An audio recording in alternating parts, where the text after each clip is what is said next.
President Donald Trump is suggesting a very, very good idea that he should have done as soon as he took office back in January of 2017. He is considering revoking the press credentials of fake news mainstream news outlets so that they can no longer go into the White House press briefings and mislead the American people. Now, this is obviously a great idea. I thought he was going to do this as soon as he came in. That was my wild fantasy. Before I found out that Reince Priebus was going to be chief of staff and Sean Spicer from the RNC was going to be the press secretary, and CNN and the Washington Post and the New York Times and the same fake news outlets were going to be able to ask questions of the White House. The same old elite guard, the same old Praetorian Guard, the same old liars for the establishment, going in with pre-scripted questions from the DNC, the very same outlets like CNN that gave Hillary Clinton the questions to the debate, the very same people who rig our reality, who script every single thing that happens in the media to push their nonsense narratives, which are all anti-Trump. Finally, the Trump White House is waking up a little bit, hopefully. Hopefully. Why is CNN allowed to go in?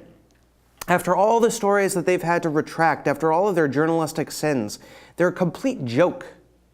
Don Lemon getting drunk on the air pretty much sums up their existence as a journalistic entity at this point. And yet Jim Acosta still gets to go in and ask questions when construction workers and people out on the streets, middle-class people, people who go to work every day, they're not allowed to ask questions of the White House. Jim Acosta, for some reason, with his cosmopolitan bias, is able to go in. The press corps is a joke, and it's time that finally someone says it. Now, in 2017 at CPAC, the White House actually revoked CNN's press credentials, which angered them and infuriated them, and it was very funny. But the White House was just playing to the base, and then CNN got back in, and CNN continues to be able to go in and monopolize these press briefings. These are the stupidest events in Washington, D.C., in all of politics, in all of media. Every single day, we have to watch these idiots come in with pre-scripted questions from the Democrats, and Sarah Sanders, who is a very intelligent person, just has to stand there exasperated every day. No, that's not true. No, President Trump is not a child molester. No, President Trump hasn't murdered anyone. This is a complete joke. Now, there are some good people in there. John Gizzi, great reporter. Francesca Chambers from the Daily Mail does a good job. She's fair. That's it. There's nobody else in there who is worth being in there.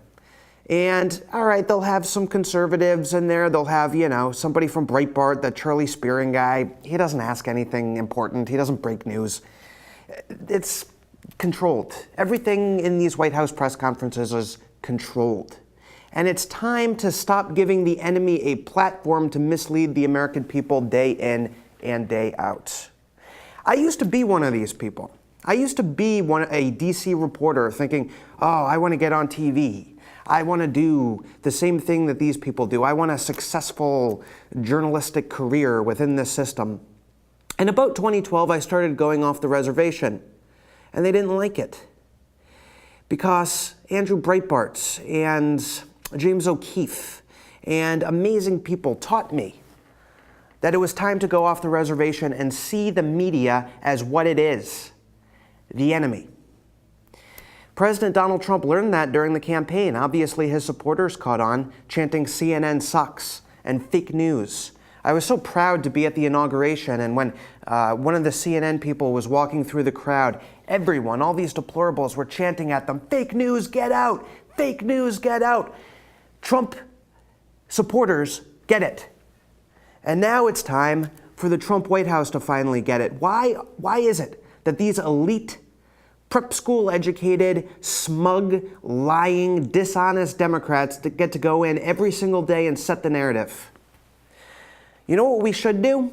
We should have people on the street allowed to go in and fill the White House press conferences. Random people I don't care if they're left, right, center. I don't care if they don't know anything about politics. These are the people whose lives are impacted by the decisions that the White House makes.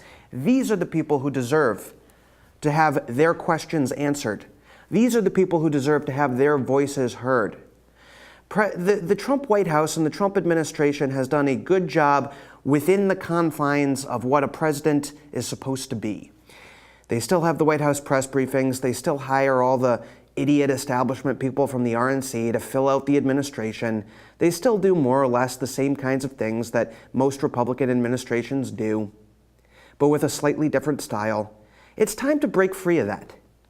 It's time to let President Trump be himself. And it's time to start making decisions that are going to marginalize these liars and their propaganda. Rush Limbaugh, many of us grew up on Rush Limbaugh, greatest radio host of all time, and he talks about this. He's talked about it for 30 years, the drive-by media. What he means is they're mobsters. They don't care about any of the stories that they report. All they're trying to do is do a drive-by shooting and inflict damage to their enemies. They lie, they distort, they manipulate the facts. They are not truthful people, and they need to stop being held with any kind of credibility. Enough is enough. We experienced this just the other day when we reported on Kevin Chmielewski and his buddy Alex Hinson within the Trump administration leaking stories and trying to destroy Scott Pruitt and Ryan Zinke in coordination with Senate Democrats. What happened?